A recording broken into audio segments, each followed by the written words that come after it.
morning, everyone. Good morning, good morning. Good to see a few of you on.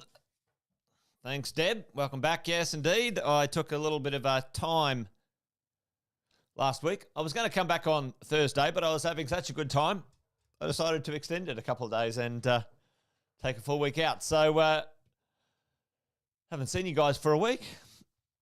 Hope you're all well, wherever you are, whatever you're doing. Welcome back to another Wealth Coffee Chat, kicking things into gear on this marvellous Monday, the 22nd.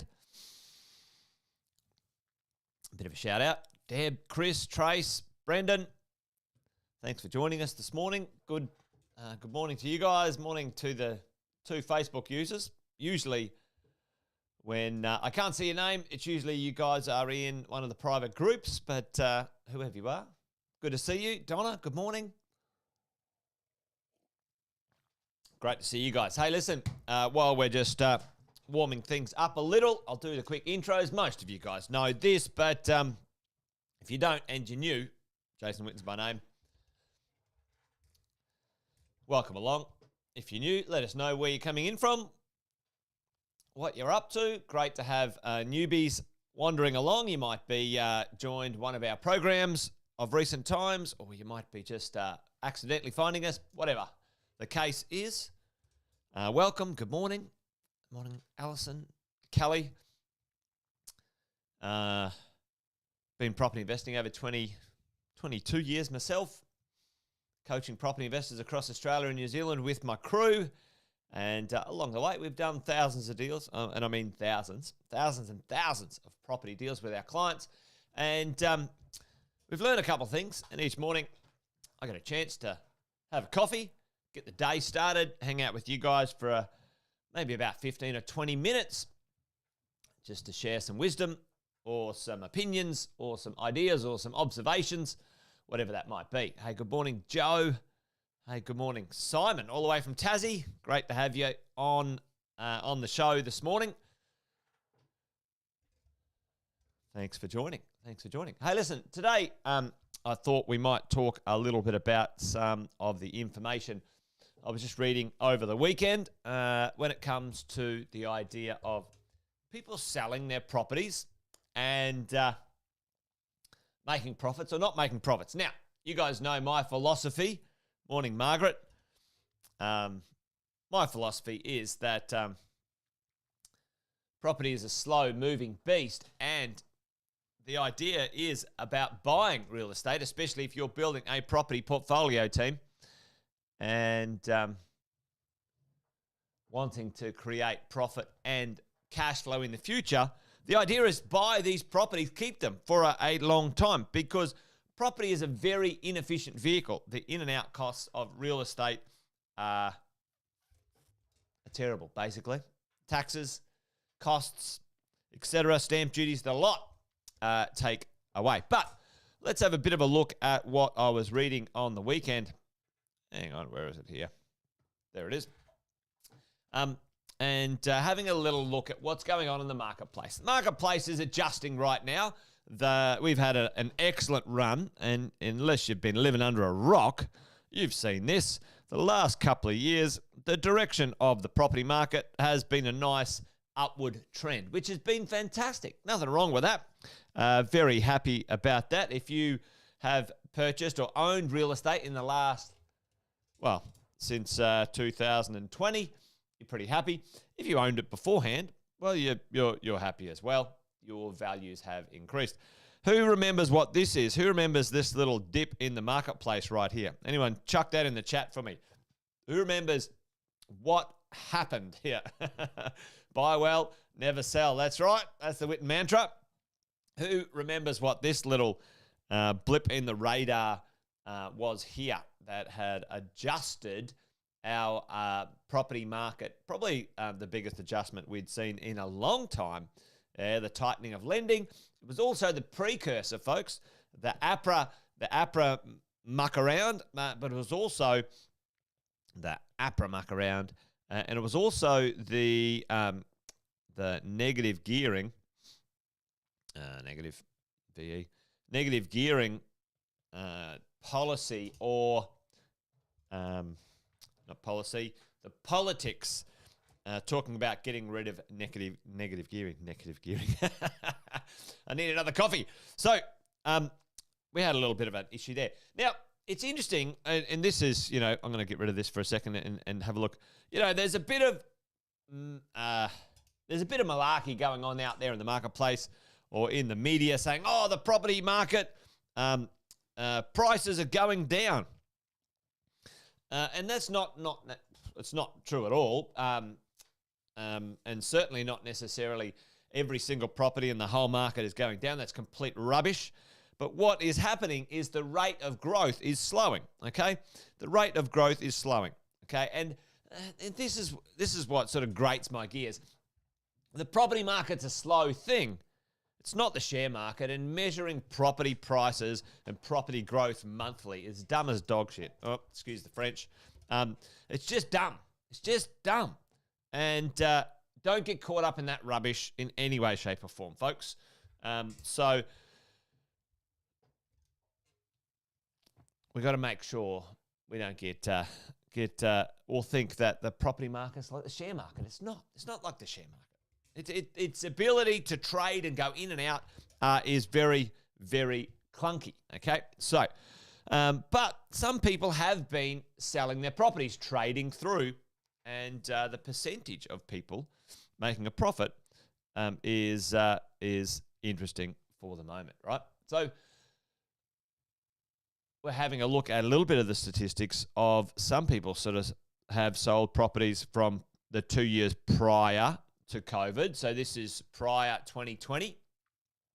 And the number or the percentage of people selling a property before COVID started, which is sort of in this period here, all right, selling a property on average across the marketplace, 16% of people lost money. Well, this is for me, maybe for you, a bit of a telltale sign, folks. That's why, for me, I don't like the idea of selling your properties. And this will be attached to, I can show you in a minute, it's attached to the length of time you own real estate. RP Data put out a pretty interesting study that the average person owns a property just under 6 years and sells it for a loss. When someone owns a property for just over 9 years, they sold it for a profit. So the longer you own the property, the better off you are. Now, in recent times, the number of people making a loss has diminished. So, on the converse, the number of people making a profit has increased as well. In recent times, nice profits in property selling. Now, at the end of the day, the word profit, and this is part of the conversation today, the word profit is a bit misleading, okay? Because I guarantee for a fact that these guys haven't put in the costs. That's just the difference between what they purchased it for and what they sold it for, okay? And we'll talk about that in a minute, all right? We'll talk about that in a minute. But let's keep going to have a look at the stats. The holding period, the longer you hold these properties, the more likely it is, if you were to sell those properties, you would make a profit. And in the first couple of years, see this is the first couple of years, there is less likelihood of making a profit if you're buying and selling, right? If you're buying and selling. Now, we're going to talk about the holding costs, the in and out costs of a property sale in a minute.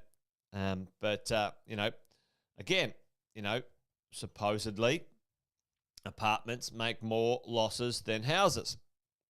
And why would that be?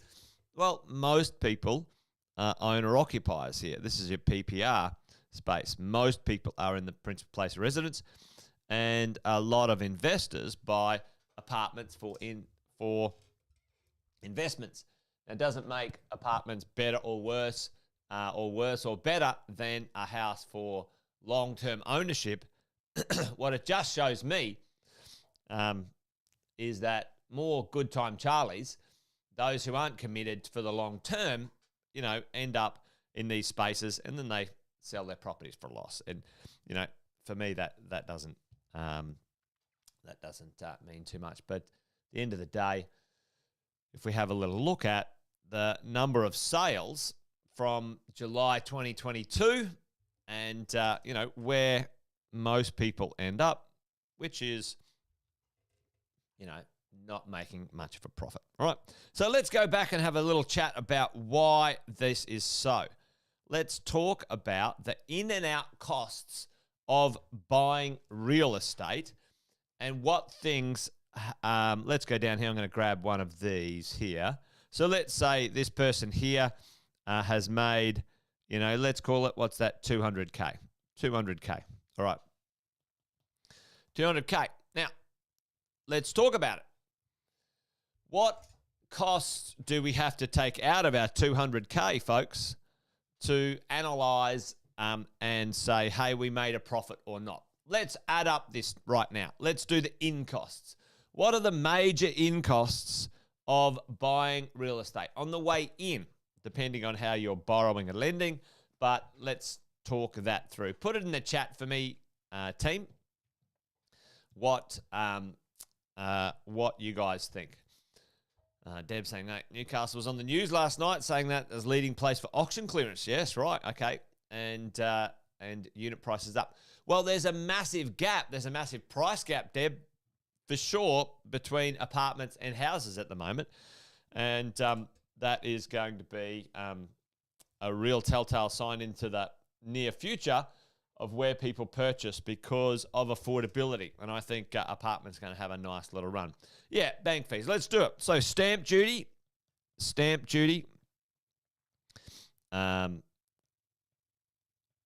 the way in.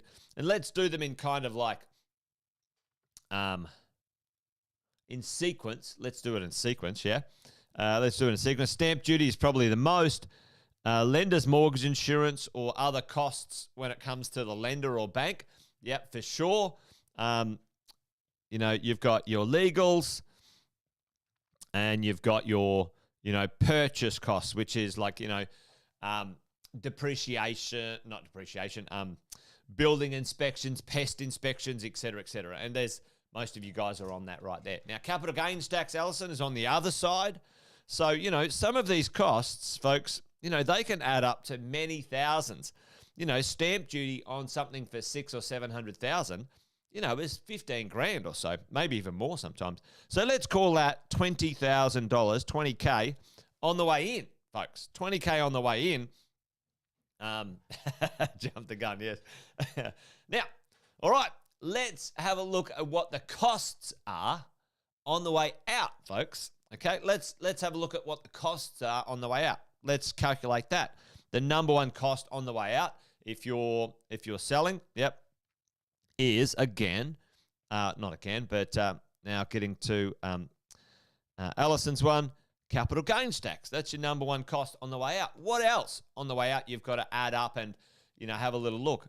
Land tax. If you have exposure to that, you've got to add that up or take it out. It's kind of part of the holding of the property. On the way through, if you have a bit of a look at what you've accumulated, and let's just say we can get rid of land tax for this exercise, but it's kind of like a holding cost, really, at the end of the day. Yep, okay, and then you got agents' fees. Agents' fees, they don't miss you, do they? Okay, again, you've got legals. You got legals. What else? Yep. Photography, stylists, et cetera, et cetera. Now, someone said up there, Tracy said depreciation. Tell me, this is one that catches some people. What happens with depreciation? You claim depreciation, and this is another reason why I like the idea of never selling. Now, when you claim depreciation, your PAYG tax variation, what happens when you sell a property, folks, with that depreciation? What happens to it? Tell me in the chat. Anyone know? Yep, depreciation report. Yeah, you got to get that up front. You're dead right, Trace. Yep, that's probably part of your purchase costs for sure.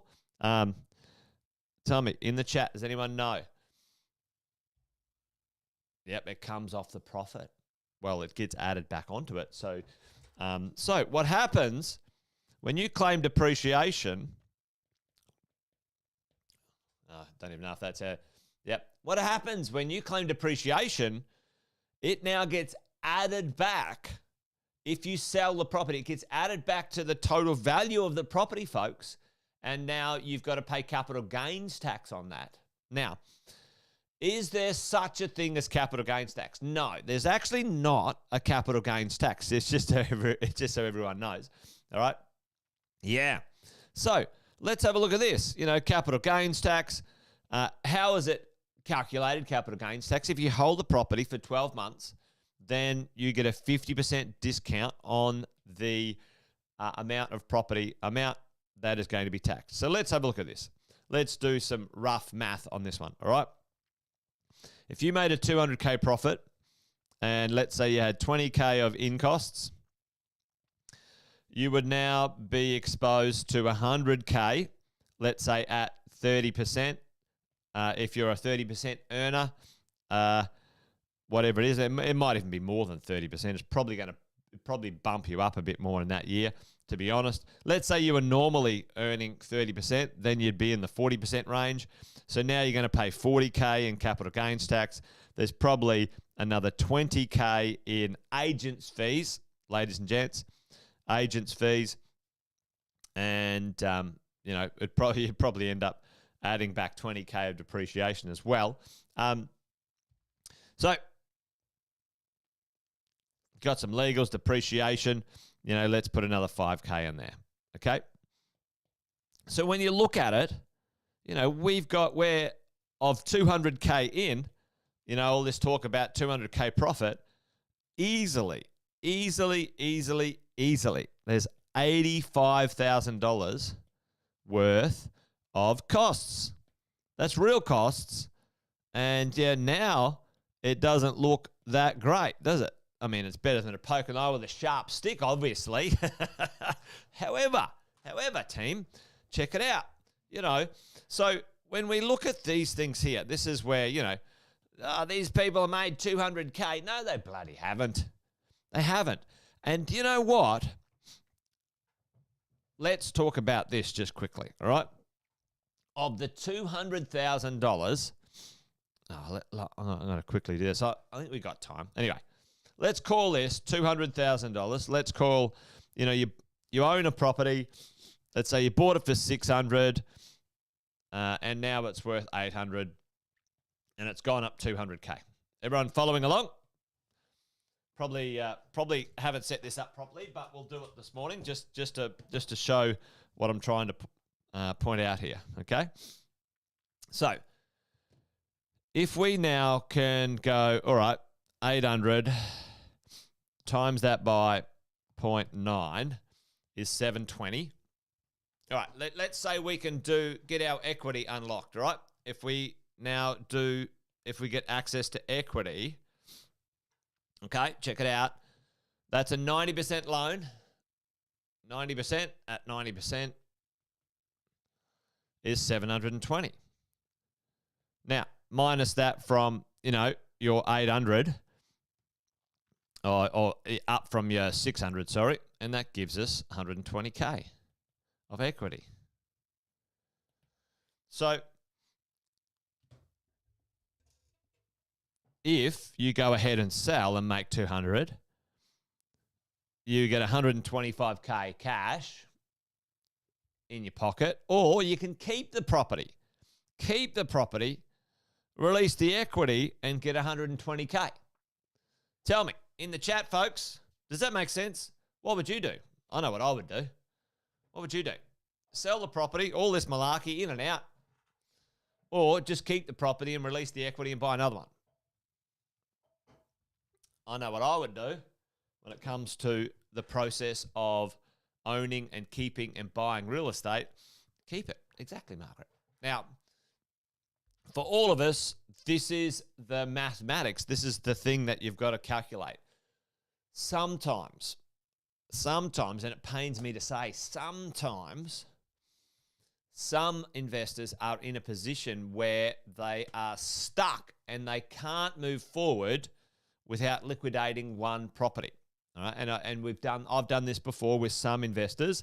We liquidate one property, but we end up being able to buy another two.